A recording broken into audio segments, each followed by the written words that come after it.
Bonjour à tous, aujourd'hui on va parler du massage. On va s'intéresser aux origines du massage thaï, de celles du massage ayurvédique, et on va aussi s'intéresser aux mots massés et aux liens qu'on peut faire avec le shampoing.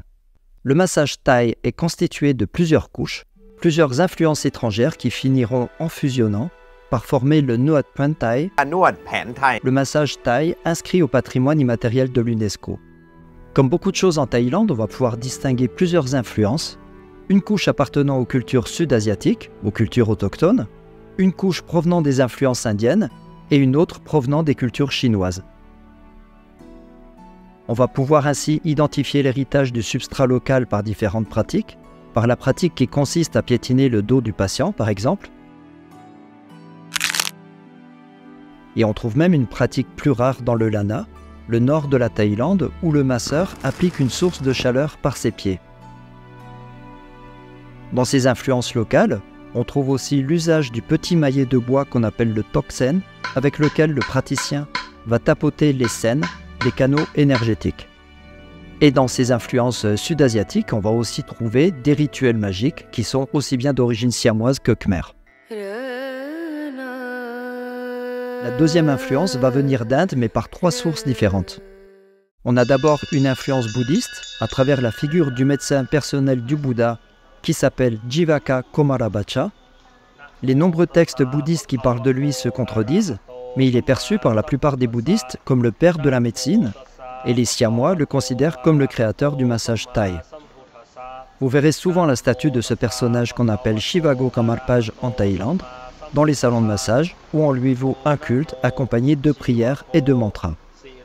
On trouve aussi sa statue au Wat Po de Bangkok, en compagnie d'Olshi, de sages de la forêt qui se massent les uns les autres ou qui sont dans des postures d'étirement, des postures de yoga. Parce que le yoga est la deuxième influence indienne qui vient enrichir le massage thaï. En tout cas, à travers des pratiques qu'on appelle le Siddhaton en thaï, des étirements d'Ershi auxquels on est souvent soumis pendant une séance de massage. Mais contrairement au yoga indien, le Nuat Phan Thai ne connaît pas l'existence des chakras. Il fait plutôt appel à la notion de circuit énergétique, les sens qui ressemblent aux nadis, les canaux énergétiques de la tradition yogique. L'Ayurveda est la troisième influence indienne. Comme les thèmes que je viens d'aborder, l'Ayurveda est une discipline très riche et complexe sur laquelle je ne vais pas m'attarder, mais dont on peut dire qu'une des notions de base est la répartition des types énergétiques, les doshas, répartis en trois catégories qu'on appelle Vata, Pitta, Kapha, associés aux 5 éléments que sont l'air, le feu, la terre, l'eau et l'éther.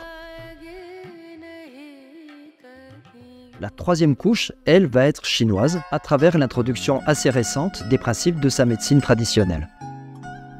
Elle se base notamment sur le principe du flux énergétique qu'on appelle le qi, et qui circule dans les méridiens, qui sont un peu l'équivalent des sens du massage thaï. L'influence chinoise va aussi se faire sentir par l'introduction de formes de réflexologie, de massages abdominaux ou d'acupressure. Et on peut constater que la notion de circulation des énergies est certainement ce qui va unifier ces trois influences, locales, indiennes et chinoises.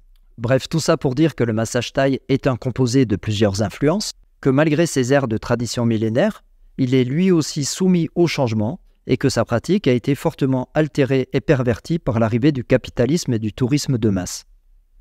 Alors que le massage thaï était et est toujours pour la plupart des gens une pratique liée à la spiritualité et au bon comportement, il est devenu dans l'imaginaire de nombreux étrangers une prostitution qui ne dit pas son nom. On conçoit facilement que cette proximité des corps ait pu mener dans le passé à un commerce sexuel, mais comme pour la prostitution en général en Thaïlande, l'arrivée des dizaines de milliers de soldats américains dans les recreation camps de Pattaya durant la guerre du Vietnam lui ont donné une dimension industrielle qui va être prise par le tourisme. Comme le massage thaï, l'Ayurveda lui aussi est en train de devenir une pratique commerciale, une pratique médicale parmi toutes les offres disponibles sur le marché, alors qu'il est traditionnellement une hygiène de vie, une façon de penser et de vivre son quotidien, en accord avec les principes de cette science holistique qui est la médecine traditionnelle indienne. Pour celles et ceux que ça intéresse, je reviendrai à la fin de cette vidéo sur les étymologies de ces différents thèmes. Et parmi les techniques utilisées par l'Ayurveda, on va trouver les bains et les massages qui les accompagnent souvent. À leur arrivée en Inde, les Anglais avaient déjà remarqué cet attrait des Indiens pour le bain, une habitude qui entrait en contradiction totale avec les croyances hygiénistes européennes du XVIIe siècle. Après le Moyen Âge, les médecins européens ont accusé l'eau, les douches et les bains d'être à l'origine de tout un tas de problèmes sanitaires et ont recommandé aux gens de se nettoyer le corps avec des chiffons et de s'enduire les cheveux de corps gras. Ce n'est qu'au XVIIIe siècle que les bains refirent leur apparition et qu'on ne les considéra plus comme mortels, ou presque. En 1759, M. Mahomed naît à Patna, au nord de l'Inde, dans une famille chiite. Son père, qui est soldat dans l'armée du Bengale, meurt au combat alors que son fils n'a que 11 ans. Celui-ci va être recueilli par le capitaine Geoffrey Evan Baker, qui va l'aider à devenir chirurgien stagiaire pour la East India Company. En 1784, il suit son protecteur en Irlande, où il épouse en secret et contre les tabous de l'époque, une protestante avant de se convertir lui-même au christianisme. Il va changer son prénom en Din, mais il va conserver son patronyme qu'il écrivait lui-même, Mahomed, et non Mohammed. Les difficultés de translittération menant toujours aux mêmes confusions. Le couple part s'installer à Londres, où Din Mahomed va ouvrir le premier restaurant de cuisine indienne en Angleterre, mais il va surtout introduire le premier bain à vapeur, un bain thérapeutique qui proposait des massages ayurvédiques, censés soigner tout un tas de dysfonctionnements. Le fait d'appliquer des herbes et des huiles par friction, de presser, de masser, se dit champna en hindi, et sa forme impérative est champo. Shampoo, जो कि आया है हिंदी वर्ड चंपी या चांपू यानी चांपना यानी कि हेड मसाज करना से. Et c'est ce mot qui va être retenu en anglais sous la forme shampoo. Les lotions capillaires vendues par Din Mahomed vont avoir du succès, et c'est l'allemand Schwarzkopf qui va développer et commercialiser sa version industrielle. Le mot shampoo ou shampoing a été emprunté par la plupart des langues du monde.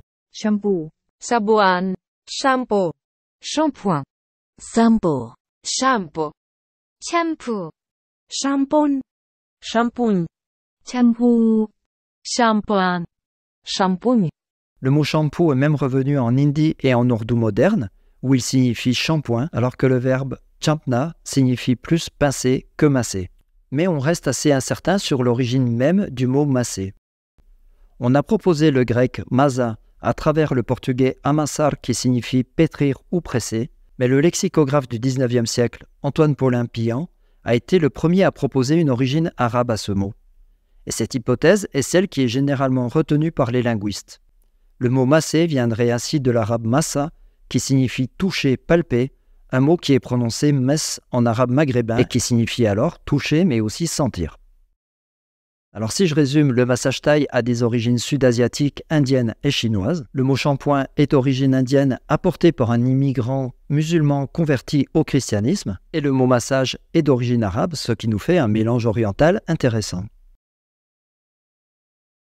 On va maintenant s'intéresser aux étymologies de ces différents termes, notamment de l'Ayurveda. Littéralement, Ayurveda signifie la science de la vie en sanskrit. Le mot Ayu ou Ayus qui signifie la vie est un lointain cousin du français âge à travers le latin evum, qui provient lui-même d'une racine indo-européenne hypothétique.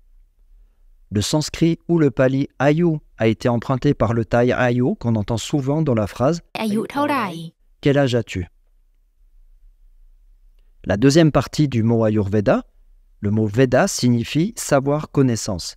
C'est lui qui a donné son nom à plusieurs traités religieux védiques qu'on appelle les Védas, et il vient lui aussi d'une racine indo-européenne qui signifie voir.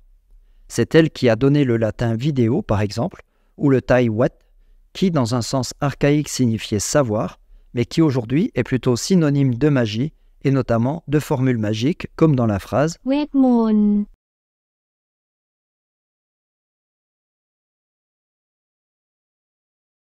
Aujourd'hui, en Inde et au Pakistan, on va utiliser le mot anglais shampoo pour dire shampoing, sans toujours avoir conscience que c'est une invention et un mot indien. C'est un phénomène qu'on trouve souvent et dans de nombreuses langues. On a plein d'exemples de mots empruntés par une autre langue qui reviennent incognito à domicile par un effet boomerang. La plupart du temps, ils sont méconnaissables parce que leur phonétique et leur sens a changé. On a par exemple le cas de la malle postale française, empruntée par l'anglais mail qui nous est revenu par le mot email, le mot flirter qui vient de l'anglais flirt précédemment emprunté au français compter fleurette, ou du tennis qui vient de tenez. Ça va arriver souvent avec la langue arabe à laquelle le français a emprunté plusieurs centaines de mots, tout au cours du Moyen-Âge, de la Renaissance ou des colonisations, et certains mots reviennent parfois dans l'arabe d'Afrique du Nord, dans la darija algérienne comme marocaine. On a par exemple Godron. en marocain, qui provient du français goudron, qu'il avait lui-même emprunté à l'arabe ktran. Et c'est aussi le cas du mot massage, qui est aujourd'hui utilisé tel quel par les arabophones, à la place ou en compagnie du plus classique tadlik. Les mots comme les choses et les gens voyagent, se métissent et se transforment. Voilà pour ces histoires de massage, ces différentes influences qui viennent toutes d'Asie, cette origine arabe pour le mot masser et le mot massage, qui a longtemps conforté les Européens dans l'idée que tout ce qui était sensuel provenait de l'Orient.